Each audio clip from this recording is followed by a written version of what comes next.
This is Nemesha Statenhosa for NEJM Catalyst.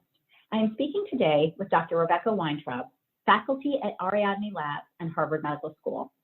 At Ariadne, Rebecca leads both the Better Evidence Program and the Vaccine Delivery Portfolio. Ariadne Labs is a healthcare innovation center at the Brigham and Women's Hospital and the Harvard T.H. Chan School of Public Health, whose mission is to reduce suffering globally through the design of scalable solutions to improve healthcare delivery. During the early days of the pandemic, Ariadne Labs, which in full disclosure, I work with also, was called upon to help understand effective public health measures and create and disseminate new tools to support prevention and treatment. Rebecca, you were one of the first to sound the alarm about the dangers of vaccine nationalism and the need for equitable distribution. You and your team have been leading the lab's efforts to ensure safe, equitable, and accessible vaccination. It is a milestone moment for sure, and we thank you for joining us today. Many thanks for having me. We have been now vaccinating for almost 2 months and hearing about both the successes and the challenges. Let's start with the successes. What have been some of the successes as it relates to vaccinations? Well, wonderful. I want to just take a step back for a moment when we think about vaccine to vaccination. That this has required success and inputs at the discovery. How do we actually produce a new vaccine in the midst of the pandemic? How do we then develop millions, now billions of doses? And then the delivery, moving the actual product into shots in arm and to begin the generation of immunity in a population. And just to start with discovery, which we all acknowledge, but just to say it out loud, the time to approval of a new vaccine when SARS-CoV-2 was sequenced on January 10th, and then the FDA had an external review of the Pfizer-BioNTech vaccine on December 10th, and the next day vaccinating healthcare providers in the UK and the United States. So that is an absolute accomplishment. The second is actually on the development side. So we think of how do we start manufacturing a brand new vaccine, mRNA vaccines that we haven't manufactured in millions of doses before. And the CMOs, the manufacturing capacity that's been established around the world, is now self-organizing. So for example, 2 weeks ago, Novartis decided to add its manufacturing capacity to make mRNA vaccines. Sanofi's already committed to fill and finish the mRNA vaccine, and Merck and others. And so we also have to acknowledge there's now voluntary horizontal collaboration across our pharma stakeholders.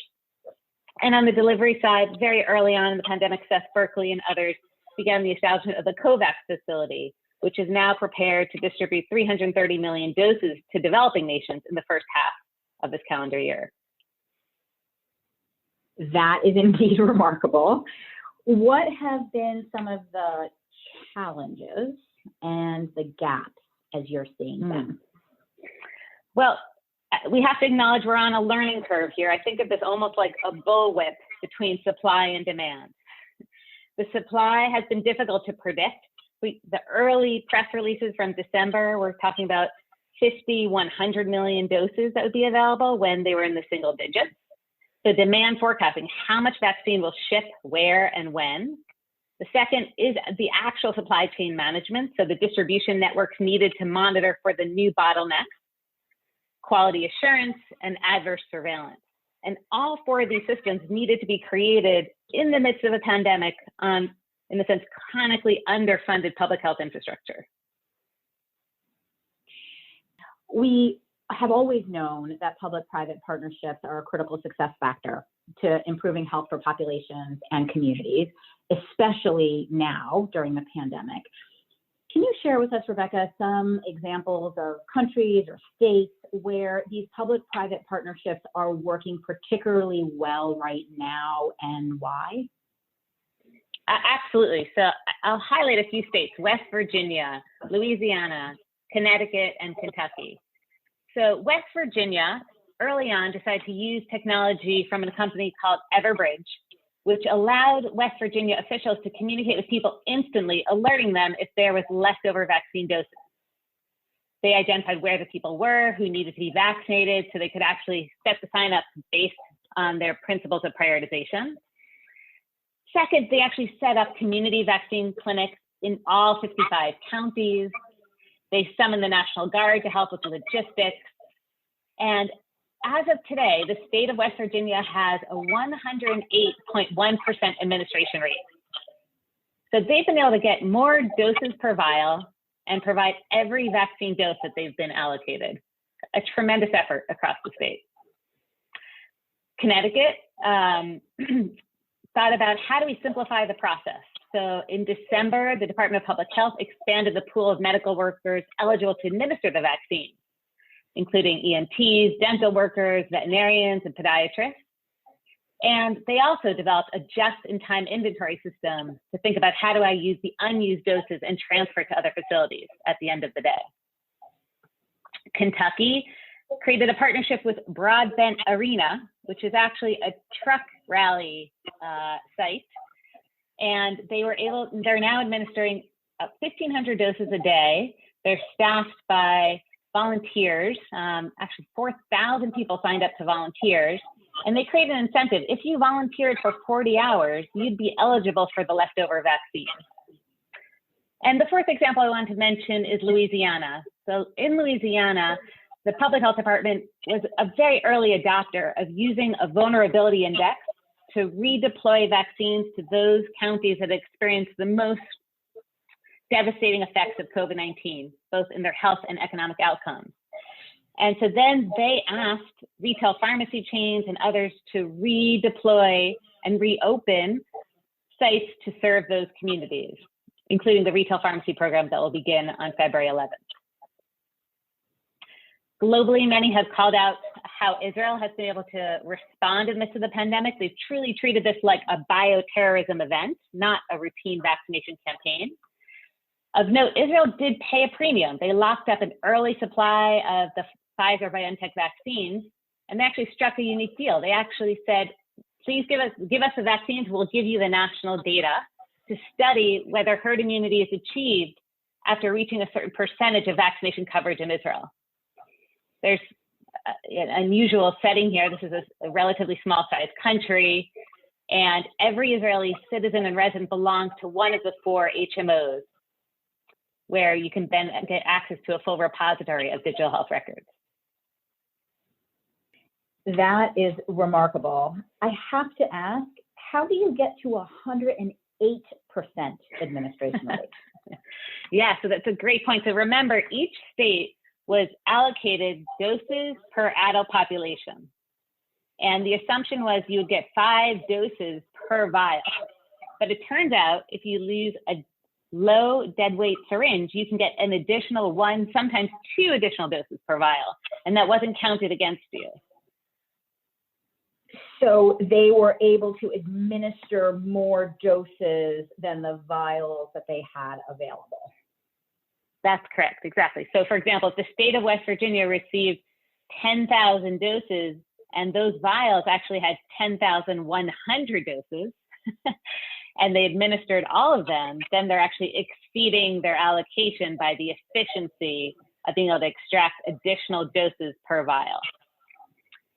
And actually, an aside here, which is quite interesting, is that Operation Warp Speed is paying Pfizer and Moderna per dose, not per vial.